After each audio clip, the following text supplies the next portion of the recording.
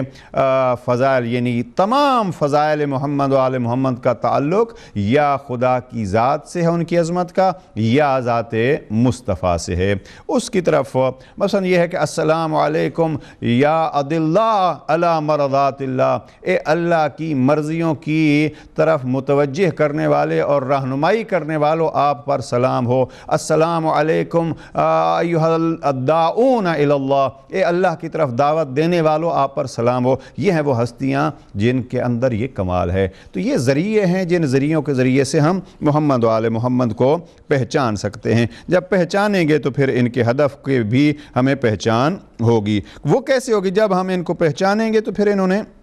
بار بار یہ کہا یہ ہیں ہم، اور اب آپ کے لیے ضروری ہے کہ آپ ہماری پیروی کریں۔ بہرحال یہ دو جملات اور پھر اس پیروی کے حوالے سے انشاءاللہ ہم گفتگو کرتے ہیں۔ اب ان اشعار میں جو جناب سید الشہداء نے عاشور کے دن بیان فرمائے ہیں، وہاں یہاں تذکرہ فرمایا وَشِیعَتُنَا فِی النَّاسِ أَکْرَمُ شِیعَةٍ، وَشِیعَتُنَا فِی النَّاسِ أَکْرَمُ شِیعَةٍ، اور ہمارے شیعہ دنیا بھر کے شیعوں میں سب سے زیادہ عزت والے ہیں۔ وَشِیعَتُنَا فِی النَّاسِ أَکْرَمُ شِیعَةٍ۔ اب یہ بات خود واضح ہوتی ہے کہ یہاں جناب امام علیہ السلام نے شیعیت کو دو حصوں میں تقسیم کیا۔ شیعتنا، ایک ہے محمد و آل محمد کے شیعہ، اور ایک وہ پوری دنیا کے دوسرے افراد ہیں جو کسی نہ کسی فرد کے شیعہ اور پیروکار ہیں۔ اب یہاں یہ کہنا کہ وہاں کربلا میں سارے جو ہیں وہ شیعہ تھے، شیعہ وہ ہوتا ہے جو محمد و آل محمد کے فرامین پر عمل کرے، تو وہ جو جس کی پیروی کرتا ہے وہ اسی کا شیعہ ہوتا ہے۔ نہج البلاغہ میں جناب امیر علیہ السلام نے واضح فرمایا الا وان لکل معموم اماما، ہر معموم کا ایک امام ہوتا ہے۔ اب جس کے پیچھے جو چل رہا ہے وہ اس کا معموم ہے، پیچھے چلنے والا، اور آگے جو اس کے ہے وہ اس کا امام ہے۔ لکل معموم اماما، اسی طریقے پہ ہر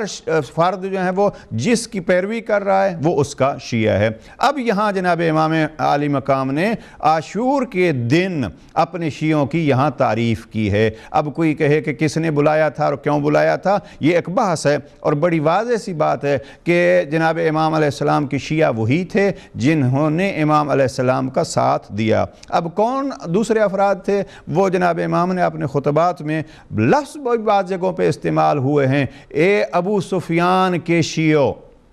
ہم اس بحث کو یہاں زیادہ اس سے زیادہ نہیں پھیلانا چاہتے، لیکن یہاں لفظ استعمال کی امام کی دیکھیے وَشِیعَتُنَا فِی النَّاسِ أَکْرَمُ شِیعَةٍ، اور ہمارے شیعہ، وَشِیعَتُنَا ہمارے شیعہ لوگوں میں سب سے عزت والے شیعہ ہیں، وَمُبْغِضَنَا یوم القیامت یخسرو، اور ہمارے ساتھ بغض رکھنے والا نہ فقط اس دنیا میں گھاٹے میں ہے، وَمُبْغِضُنَا یوم القیامت یخسرو، اور ہمارا دشمن ہم سے بغض رکھنے والا قیامت کے دن بھی گھاٹے میں ہے۔ وَمُبْغِضُنَا یوم القیامت یخسرو، اب یہاں اگر آپ اس جملے کو، اس لفظ کو لے لیں یخسرو، کہ جو آل محمد سے بغض رکھتا ہے وہ خسارے میں ہے، تو گویا ایک قسم کی سورہ عصر کی تفسیر امام نے عاشور کے عصر کے دن بیان فرما دی ہے کہ والعصر ان الانسان لفی خسر الا الذین آمنوا وعملوا الصالحات۔ اب گھاٹے میں کون ہے؟ گھاٹے میں وہ ہے جو جناب امام فرماتے ہیں وہ مبغضنا یوم القیامت یخسرو، ہمارے ساتھ بغض رکھنے والا، ہمارے ساتھ ساتھ دشمنی رکھنے والا یہ گھاٹے میں ہے۔ واضح ہو گئی تفسیر سورہ عصر کی کہ اعمال صالح اور ایمان رکھنے والے حقیقت میں وہی ہیں جو محمد و آل محمد کے ساتھ محبت رکھنے والے ہیں۔ اس لیے آل محمد کی ولایت کو اہمیت اسی بیس پہ ہے کہ جو اعمال ان کی محبت اور ان کی مودت کے تحت انجام دیے جائیں گے وہ حقیقت میں اجر رسالت ہوں گے، اور جب اجر رسالت ادا کر کے کوئی عمل کیا جائے گا تو مقبولیت اسی عمل کو ملے گی۔ اگر اجر رسالت ادا کیے بغیر کوئی عمل ہوگا تو وہ پھر عمل قابل قبول نہیں ہوگا۔ مبغضنا یوم الحشر یخسرو، امام فرماتے ہیں کہ ہمارا دشمن، ہمارے ساتھ بغض کرنے والا قیامت کے دن خسارے میں ہے۔ بنا بین اللہ الہدی من ضلالہ، اب اگر آپ تھوڑی سی توجہ فرمائیں کہاں کون کہہ رہا ہے؟ جناب علی اکبر جیسے بیٹے کو قربان کر کے جناب ابو الفضل جیسے یہ اشعار کا مفہوم بتلاتا ہے، چونکہ جناب امام نے یہ جنگ کے موقع پہ یہ اشعار کہے جب امام خود جنگ میں مشغول ہوئے، اور جناب سید الشہداء اس وقت تک جنگ میں مشغول نہیں ہوئے جب تک امام کا ایک سپاہی بھی رہا۔ جناب ابو الفضل العباس آخری سپاہی ہیں جناب سید الشہداء کے، اور جناب ابو الفضل العباس کے بعد ایک ننھا سپاہی آتا ہے جو کربلا کی ایک دلیل بن کے قیامت تک باقی رہے گا، اور وہ ہیں جناب علی اصغر۔ جناب ابو الفضل العباس کی شہادت کے بعد جناب علی اصغر، البتہ جناب علی اصغر کے بعد بھی ایک شہادت ہے، یہ جملہ میں نے بہرحال کیسے کہا، جناب علی اصغر کی شہادت کے بعد بھی ایک شہادت ہے، اور وہ ہے شہادت جناب فرزند جناب امام حسن مجتبیٰ علیہ السلام۔ جناب امام حسن مجتبیٰ علیہ السلام کے جو فرزندان شہید ہوئے ہیں، جناب قاسم کی وہاں شہرت ہے، ایک فرزند ہیں جناب امام حسن مجتبیٰ علیہ السلام کے جن کی 11 سال عمر ہے، اور وہ اس وقت شہید ہوتے ہیں جب جناب سید الشہداء زین ذوالجناح سے اتر چکے تھے اور آخری حالت میں تھے، تو وہ خیمے سے دوڑ کے آتے ہیں اور آ کے اپنے چچا کی مدد کرتے ہیں۔ دشمن ان کا اوپر وار کرتا ہے، پہلے ان کا ہاتھ کٹتا ہے اور پھر چچا کے سینے کے ساتھ یہ چمٹتے ہیں، اور چچا کے سینے کے ساتھ ہی پھر ان کو شہید کیا جاتا ہے۔ اب یہ کربلا کی تاریخ اگر انسان دیکھے تو مظالم کا ایک طوفان ہے جو اس طرف سے اٹھا تھا، اور کیا کیا جائے، اس طوفان کے اٹھانے والوں کا دعویٰ یہ تھا بھی ہم لا الہ الا اللہ محمد الرسول اللہ پڑھنے والے ہیں۔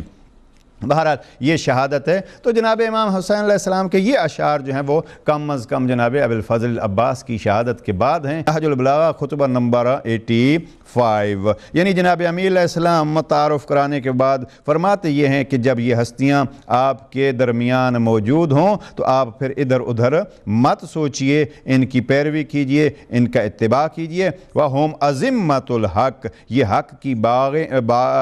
باغیں ہیں، یہ حق کی رسیاں ہیں، عظمت الحق ہیں۔ وَأَعْلَامُ الدین، دین کے پرچم ہیں، علم سے اعلام دین کے پرچم ہیں۔ وَأَلْسِنَةُ الصِّدْقِ، یہ سچائی کی زبانیں ہیں۔ اور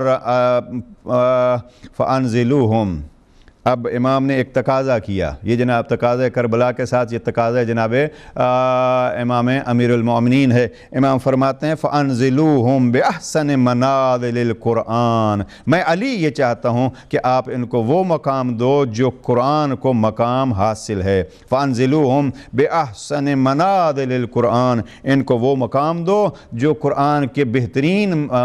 مقامات میں سے ہیں۔ یعنی یہ نہیں ہے کہ جو آپ قرآن کو مقام دیتے ہو، نہیں، جو قرآن کا حقیقی مقام ہے اس مقام پر ان کو بھی رکھیے۔ فَأَنزِلُوهُمْ بِأَحْسَنِ مَنَازِلِ الْقُرْآنِ، اب قرآن کا کیا مقام ہے ہم یہ خود دیکھ سکتے ہیں۔ اگر قرآن کو ہم حقیقی مقام دیں تو ہم اپنی زندگیوں میں اپنی مرضی کی کوئی ایک قدم بھی نہیں اٹھا سکتے، بلکہ احکام الہیہ کی پیروی میں ہمیں سب کچھ کرنا چاہیے۔ تو